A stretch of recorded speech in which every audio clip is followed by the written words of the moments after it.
আমরা এই প্রতিশ্রুতি নিয়ে সরকার যাত্রা শুরু করেছে,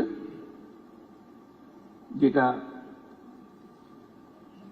ছাত্র, শ্রমিক এবং জনগণের অভ্যুত্থানের মাধ্যমে যেটা আকাঙ্ক্ষা সৃষ্টি হয়েছে, নতুন বাংলাদেশ গড়া।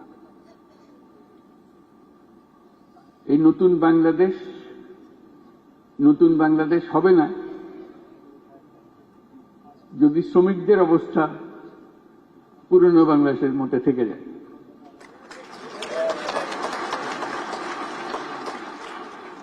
কাজে এটা আমাদের সবার দায়িত্ব, যারা এই নতুন বাংলাদেশে বিশ্বাস করি, যারা এই নতুন বাংলাদেশ গড়ার জন্য প্রাণ দিয়েছে,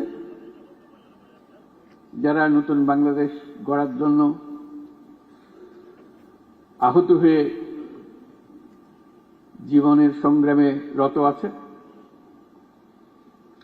আর যারা তাদের প্রতি সমর্থন দিয়েছে। এটা আমাদের দায়িত্ব এবং একই সঙ্গে এটা আমাদের মস্ত বড় সুযোগ।